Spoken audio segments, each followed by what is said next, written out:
최근같이 지수보다는 종목이 움직이는 그런 장세에서는 아무래도 지수 관련주보다는 종목을 잘 찾는 것이 중요하다고 판단됩니다. 그래서 전문가 모시고 과연 어떤 종목을 어떻게 찾아야 되는가 조언을 들어보도록 하겠습니다. 오늘 도움 말씀에 서 유한타증권 WPC 강남의 윤상경 과장을 전화로 연결하겠습니다. 과장님 나와 계십니까? 예, 안녕하십니까? 네, 안녕하십니까? 자, 오늘 어떤 투자 아이디어를 주시겠습니까? 어떤 내용 준비하셨는지 말씀 부탁드립니다. 예. 지속적으로 중장기적인 종목을 찾는 방법에 대해서 말씀드리고 있는데요. 최근 중국 증시의 변동성으로 인해서 투자자분들께서 많이 지치셨을 거라고 생각하고 있습니다. 잠시 내려놓으시고 조금 더 긴 호흡으로 편하게 들어주셨으면 합니다. 이번에는 골드러시에서 청바지를 파는 회사들에 대해 말씀드리려고 합니다. 좀 더 쉽게 말씀드리면 미국 서부 개척에 대해서 한 번쯤은 모두 들어보셨을 것입니다. 1848년 캘리포니아 지역에서 금광이 발견되었다는 소문이 퍼졌고 그로 인해 금을 캐기 위해 많은 사람들이 찾게 되어 인구 10만 명의 대도시로 변하였습니다. 이때 1억 천금을 확보한 이들도 있으나 금을 캐는 사람들보다는 주점이나 청바지를 파는 사람들이 더 크고 확실한 돈을 벌었다고 합니다. 누군가는 엄청난 금을 캐겠지만은 대다수에 만족할 만한 성과를 낼 수는 없었습니다. 주식시장 안에서 경쟁이 치열해지는 산업에서 청바지를 파는 회사들에 대해 말씀드려볼까 합니다. 예, 금을 캐는 사람보다 청바지를 파는 사람이 돈을 더 벌었다. 굉장히 기에 오는데요. 청바지 파는 회사 참 재밌을 것 같습니다. 자, 좀 더 구체적으로 말씀 부탁드립니다. 네. 어떤 산업이 성장한다고 하였을 때 우리는 과연 이 싸움에서 누가 성공할 것인가에 대해 고민을 많이 하지 않는 경우가 많습니다. 사실 누가 1등이 되는지 맞추는 것은 현재의 시점에서 보면 만만치 않습니다. 20년, 30년 전에 네이버 카카오를 보고 현재의 모습을 상상하기 힘들었던 것과 같습니다. 예를 들어 미국 온라인 유통 시장을 살펴보면 아마존이 점유율 40%까지 성장해 왔습니다. 지금은 다들 아마존이 온라인 유통 시장을 장악한 것이 당연하다고 하지만 과거에는 아마존의 적자 정책이 성공할지는 아무도 몰랐습니다. 하지만 이러한 성장을 통해 온라인 시장 자체가 커지고 물류 회사인 페덱스 같은 회사와 물류센터 리츠 등의 성장성을 알 수 있었습니다.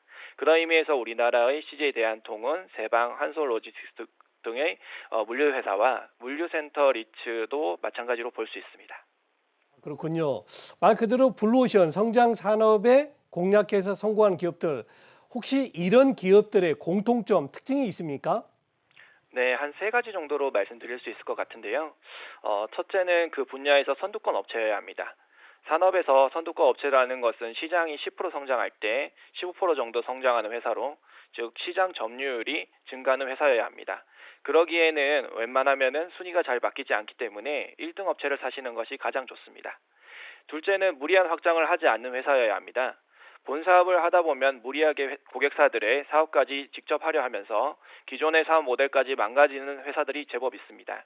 청바지를 팔고 있는 회사가 갑자기 금광 사업에 뛰어든다는 것과 같다고 할 수 있습니다. 셋째는 지속적인 증설이 가능한 회사여야 합니다. 그러기에 재무 구조가 조금 안정화되어 있어야 된다고 생각합니다. 부채율 비율이 너무 높은 회사라면 아무래도 산업 성장에 맞추어서 투자가 힘들어져서 적절한 시점에 성장이 불가능할 수 있습니다.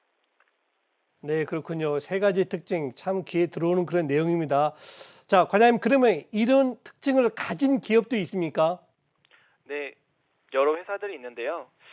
사실 미술품 1위 경매업체인 요즘 핫한 서울옥션이라는 회사가 있습니다.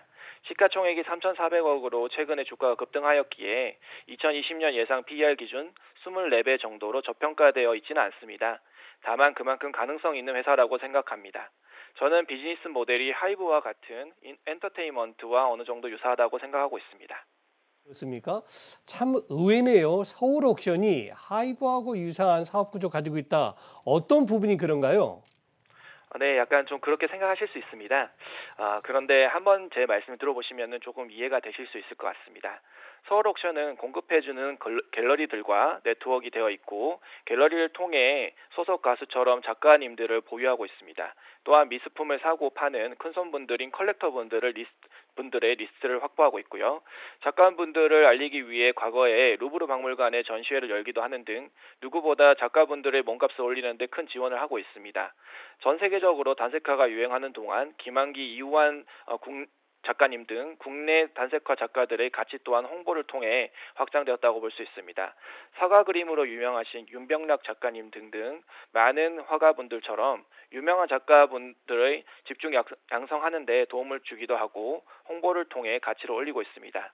이로 인해 수천만 하던 것들이 수억까지도 올라가기도 하고 있고요. 미술계의 엔터테인먼트 사업이라고 볼 수 있습니다.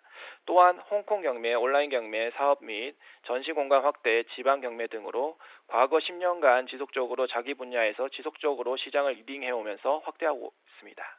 네, 참 서울 옥션이 다양한 그런 사업을 하셨겠군요. 자, 또 다른 서울 옥션의 매력 포인트는 뭡니까? 네, 동사의 경우에는 2021년 1분기 매출액을 기준으로 미술품 판매 65%, 미술품 경매 26%, 미술품 중개 7% 등으로 해서 국내 미술품 산업의 증가로 인해서 실적이 많이 좌우되고 있는 회사입니다. 미술품 판매로 실제로 회사가 보유하고 있던 미술품을 판매하는 것이라고 보시면 되고요. 2021년 재고자산 671억 정도가 되는데 대부분 미술품이라고 보시면 됩니다. 회사가 보유한 재고자산의 가치에 대해서는 아무도 아직까지는 정확하게는 알 수는 없습니다. 미술품의 가치를 바로 산정할 수 없기 때문이죠. 오래전부터 보유한 미술품도 많기 때문에 현재 재고자산의 가치가 가장 최소한의 가치이지 않을까 생각하고 있습니다. 미술품 경매 및 중개의 매출액 비중이 30에서 35% 정도인데요. 아까 말씀드린 판매는 전체 가격을 매출액으로 잡지만 경매 및 중개는 수수료를 매출액으로 잡기에 실제로는 더 큰 매출액 비중을 차지하고 있다고 보시면 됩니다. 국내 경매 수수료는 15% 정도가 되고 있고요. 홍콩은 18% 정도로 결코 낮지 않습니다. 즉 국내 미술품 시장이 커질수록 동사의 가치는 올라갈 수밖에 없다고 생각하고 있습니다. 최근에 2030 세대에서도 미술품 구매 및 참여가 증가하면서 자산의 가치 및 인테리어로서의 가치를 차지하고 있습니다. 즉 미술품 시장에 대한 관심도가 증가함으로 인해서 2020년 1분기 매출액 68억, 영업이익 -13억에서 2021년 1분기 매출액 174억 원, 영업이익 32억 원이 발생하면서 산업의 턴어라운드와 함께 재차 성장 사이클에 진입하였습니다. 네, 그렇군요. 미술업계 엔터테인먼트 회사인 그 서울 옥션 아주 내용 잘 들었는데요. 일단 뭐 내년 예상포가 24배라면 지금 시장포 12배보다는 꽤 높은 그런 수준에 있지 않나 생각이 듭니다. 자, 그렇다면 서울 옥션 말고 또 다른 저평가된 기업 중에는 어디를 주목해야 될까요? 네, 한 두 가지 정도 관심 종목에 대해서 말씀드려보려고 합니다. 첫 번째는 이제 P&K 피부 임상센터라는 회사입니다. 동사의 경우에는 미용 관련해서 피부의 효능을 실험하는 피부 임상 분야 1위 회사로서 대봉 LS라는 화장품 원료 및 원료 의약품을 하는 업체의 자회사입니다. 시가총액은 2천억 원이 약간 못 미치는 정도고 2021년 매출액 228억 원, 영업이익 111억 원으로 예상되고 12개월 예상 PER 기준 15배로 업종 PER 20배에서 30배 정도 이상인 것에 비하여 저평가되어 있다고 볼 수 있습니다. 현재 2020년 말 기준 부채 비율 또한 한 8% 정도로 굉장히 무차익 경영하는 우량한 회사라고 볼 수 있습니다. 국내 화장품 시장이 2012년 이후 연 12% 이상 증가하는 동안 동사는 30% 이상 매출액이 증가하였습니다. 고속 성장할 수 있었던 것은 지속적인 기술 개발과 투자를 진행해왔기 때문이고요. 2021년 3월 드림센터 설립을 통해서 사업소를 추가하여 100억 원 이상 수준의 캐파를 증설하여서 추가로 인체 적용 시험이 가능하게 되었습니다. 증설 후 보통 비용 처리가 들어가야 하기 때문에 이익단에서는 가시화되는 것은 3분기, 4분기는 되어야 하지 않을까 생각하고 있습니다. 주가는 이를 미리 조금씩 선반영하고 있다고 보여집니다. 고객사로는 아모레퍼시픽, LG전자, 미용기기 등의 국내 탑티어 협력사로부터 작은 화장품 회사까지 다양한 고객을 확보하고 있고요. 탑티어 10개 회사의 비중이 40%로 점차 올라가고 있는데 제품 초기부터 함께 효능평가 등을 고객사들에게 제안하고 진행하고 있기 때문에 가능합니다. 이로 인해 영업이익률은 타사에 비해 굉장히 높은 수준인데요. 2020년 기준 49%를 육박하고 있습니다. 차후 2022년에는 중국 시장으로 진출하려고 합니다. 2021년 1월 1일부터 중국 화장품 법 개정으로 인해 화장품 부작용 모니터링 및 평가 능력을 구비해야 한다고 하였습니다. 이를 위해서는 효능을 검사해주는 회사가 필요하기에 중국 진출로 인한 기대가 되지만 중국 사업이라는 것이 만만치는 않기에 이 부분이 기회이자 리스크 요인으로 남아있을 수 있습니다. 따라서 이 부분에 대해서 지속 모니터링이 필요합니다. 아, 예, 그렇군요. B&K 피부 임상 연구센터 아주 내용 자세히 잘 들었고요. 또 다른 기업은 어디입니까? 네, 아까 말씀드렸던 회사랑 비슷한 유형이긴 한데요. 다른 산업에 있는 회사입니다. 두 번째 회사는 제조업체 위주로 시험 인증 및 교정을 하는 국내 1위 민간 시험소인 HCT입니다. 시가총액은 1250억 정도 하는 회사인데요. 2021년 매출액 기준 622억 원에 영업이익 124억 원으로 5G 배터리 등의 전방 사업에 비해 12개월 예상 PER 기준 10배 정도로 저평가 국면에 있습니다. 2020년 말 기준 부채 비율이 45% 정도로 안정적인 회사입니다. 동사의 경우 정보통신, 차량용 기기, 배터리 등에서 제품의 시험 인증을 해주고 SK 하이닉스 및 현대모비스 등 제조업체 등의 측정 장비 등을 교정 및 수리 등을 담당하고 있습니다. 이를 통해 국내에서는 표준화에 적합한지에 대해 인증하고 수출 시 국가별 규제와 표준에 맞게 대응하는 역할을 담당하고 있습니다. 또한 교정 작업을 통해서 정밀 정확도를 유지하면서 더욱 오랜 기간 사용할 수 있게 도와주는 역할을 하고 있습니다. 시험 인증과 교정 사업은 국내외적으로 연 6% 정도 꾸준히 성장하는 시장이라고 할 수 있는데요. 최근 5년 동안 동사의 경우에는 매출액이 연 15% 이상 성장하는 모습을 보였습니다. 시장이 6% 성장하는 동안 2배 이상의 성장했기에 시장 점유율이 증가하고 있다는 것을 반증하고 있습니다. 특히 정보 통신기기의 매출액 비중이 50% 가까이로 빠르게 증가하고 있는데요.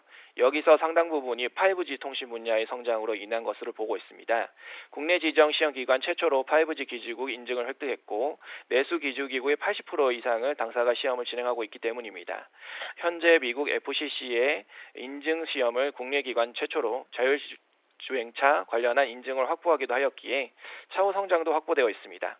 2021년 7월 13일 공시에 따르면 183억을 들여서 미국 법인을 통해 현지 부동산을 확보하여서 미국의 시험 인증과 교정 사업의 진출에도 박차를 가할 예정입니다. 또한 고성장하는 중대형 배터리에 대한 증설이 완료되어서 하반기부터는 실적 성장에 보탬이 될 것으로 보입니다. 또한 대기업들의 검사에 대해서 신뢰도 향상 및 인건비 등의 비용 관리를 위해서 점차 아웃소싱하는 사례가 늘고 있습니다. 그렇기에 동사에는 굉장히 좀 유리한 환경이라고 말씀드릴 수 있고요. 5G, 차량 전장화, 배터리 등의 산업의 성장성은 누구나 알고 있지만 고평가된 가치에 대해 투자자들이 고민하고 있는 것이 사실입니다. 고객사들의 경쟁이 치열해질수록 산업의 발전은 커질 것이고 시험 인증 및 교정에 대한 니즈는 증가할 것이라고 생각합니다. 네, 그렇군요.